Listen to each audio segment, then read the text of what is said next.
Pendant plusieurs nuits consécutives, des bruits inquiétants ont résonné depuis la forêt voisine, signalant la présence d'un troupeau de sangliers s'approchant dangereusement des habitations. Les animaux ont causé d'importants dégâts, saccageant les enclos à bétail et piétinant jardins et cultures.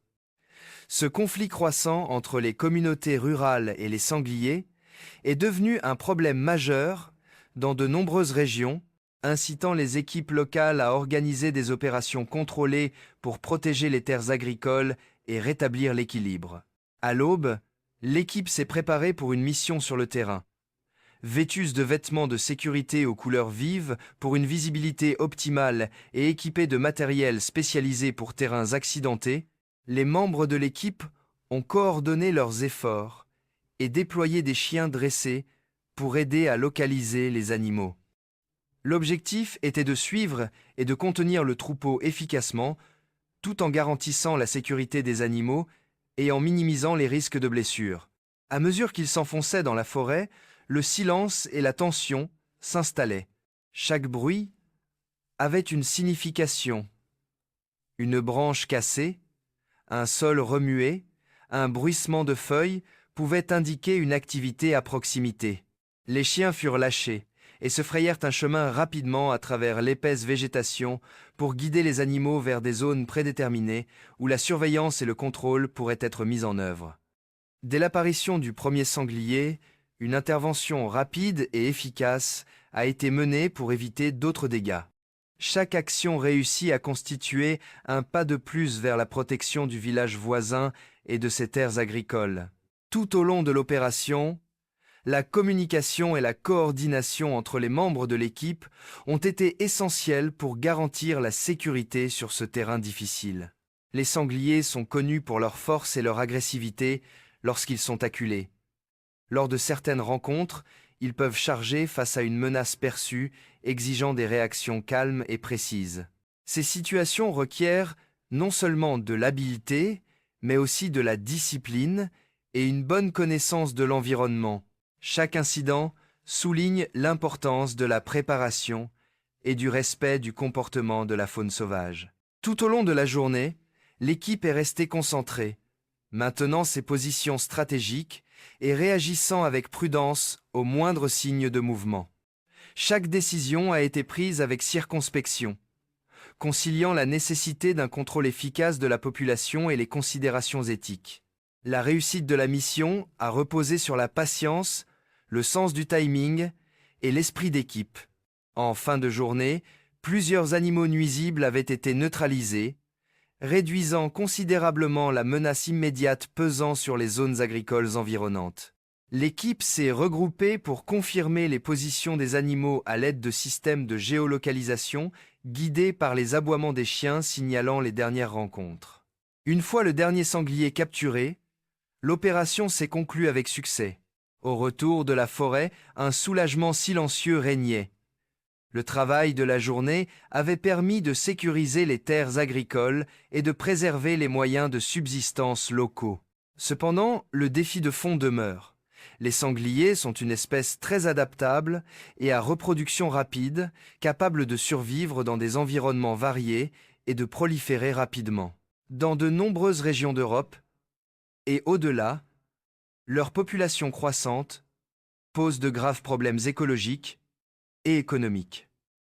Ils peuvent détruire les cultures, dégrader la structure des sols et menacer aussi bien le bétail que les habitats naturels.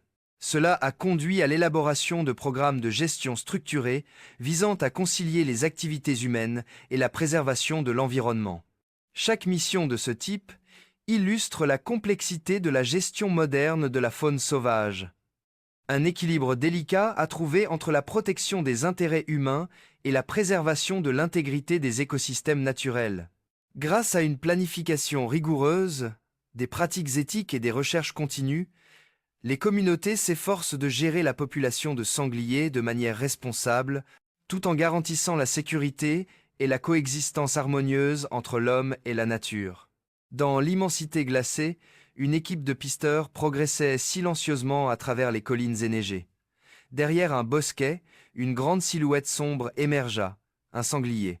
En quelques secondes, une série de tirs précis mit fin à sa course.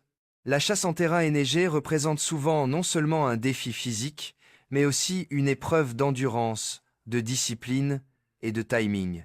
Chaque chasse réussie s'inscrit dans le cadre d'efforts plus vastes de gestion de la faune sauvage, visant à préserver l'équilibre écologique et à protéger les terres agricoles. Quittant les paysages glacés, l'attention se porta sur une région forestière de Turquie, où une autre équipe entamait son opération matinale. À leur arrivée, les membres prirent rapidement leur position, maintenant la communication et guettant le moindre mouvement parmi les arbres. Après plusieurs minutes d'observation silencieuse, un tireur aperçut un sanglier traversant la clairière. Agissant promptement, il tira un coup précis qui l'empêcha de s'échapper, mettant ainsi fin à l'affrontement de manière maîtrisée et efficace. Ailleurs dans la forêt, une autre scène tendue s'est déroulée lorsqu'un gros sanglier a soudainement chargé le groupe. Guidé par les aboiements des chiens dressés, l'équipe a réagi avec calme et détermination, neutralisant la menace immédiate avant qu'elle ne puisse faire de mal. De telles rencontres soulignent l'imprévisibilité des interactions avec les animaux sauvages et l'importance de garder son sang-froid dans les situations de stress intense. Dans un secteur voisin, un autre observateur a repéré un sanglier en fuite et a agi avec précision. Le tir a atteint sa cible et, quelques instants plus tard, un second sanglier est apparu, surgissant des sous-bois. Une fois encore, la menace a été rapidement maîtrisée.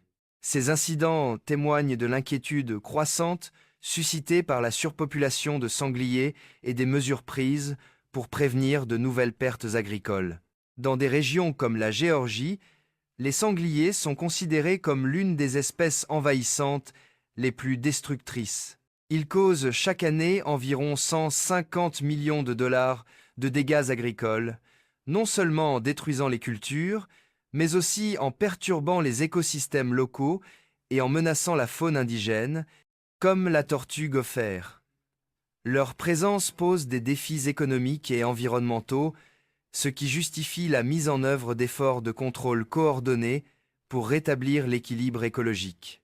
Les sangliers possèdent une intelligence remarquable et des sens aiguisés.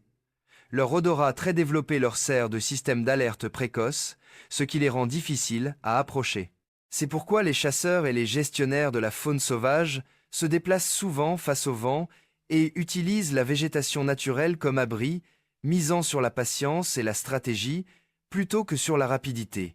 À mesure que l'équipe progressait dans la forêt, les conditions se faisaient plus difficiles.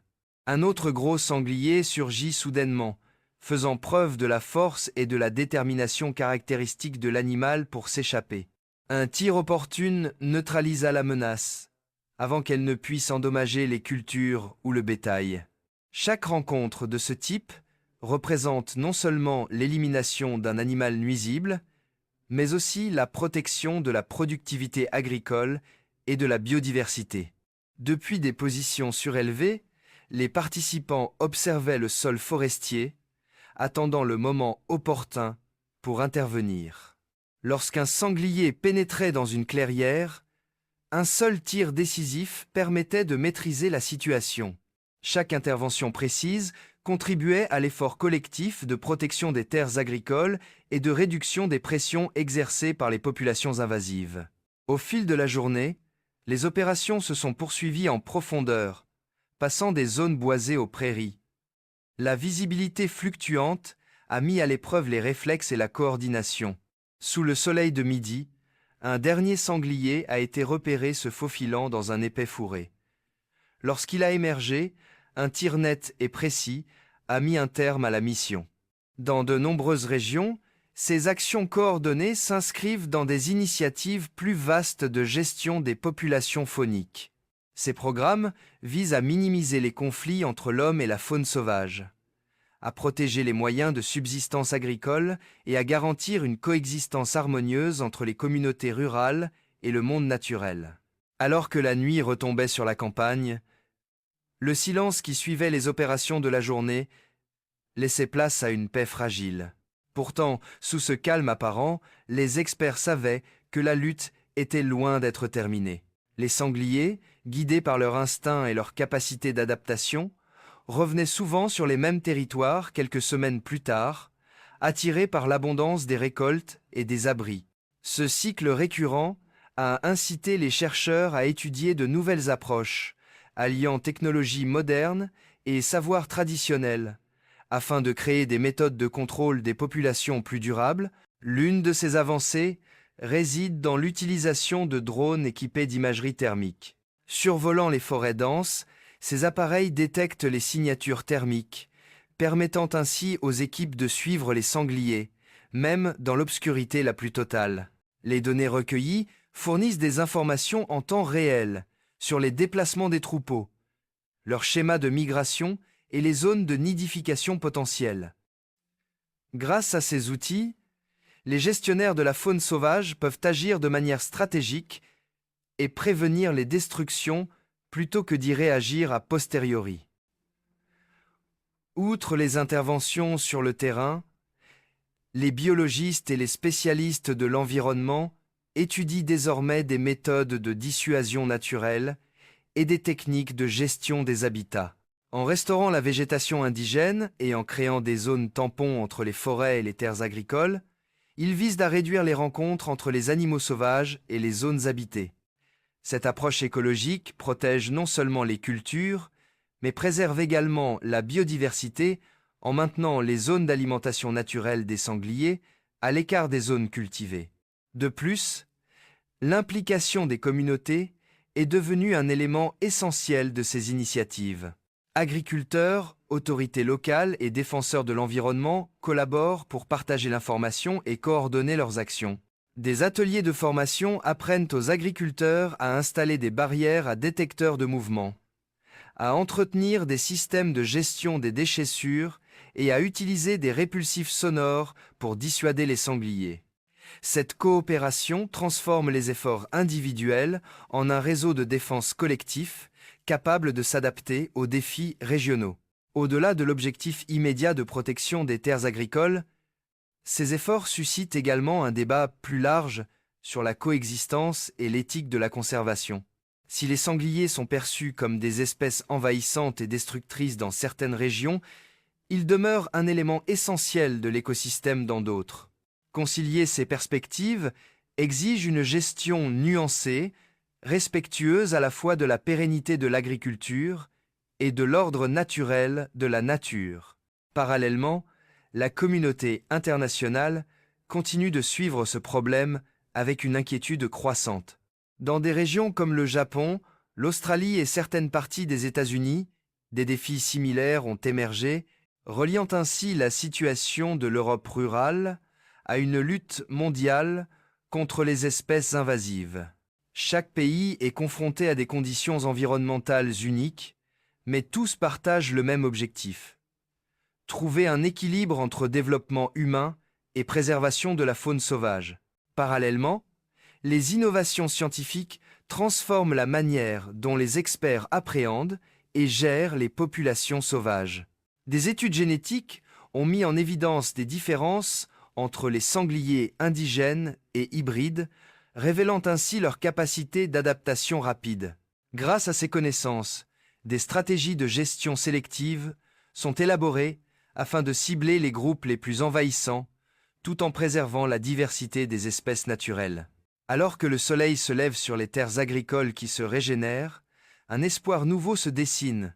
Les champs autrefois ravagés par les sangliers sont désormais replantés et les clôtures, renforcées par des systèmes de détection intelligents, sont prêtes à signaler toute nouvelle incursion. Les habitants savent que la vigilance est constante. La forêt est toujours en éveil, animée de mouvements invisibles, mais ils savent aussi que chaque succès les rapproche d'un équilibre durable. Au final, il ne s'agit pas seulement de gérer la faune sauvage. C'est une histoire de résilience, d'adaptation et de coopération, où la technologie rencontre la tradition et où l'humanité réapprend à vivre en harmonie avec les forces de la nature qui l'entourent.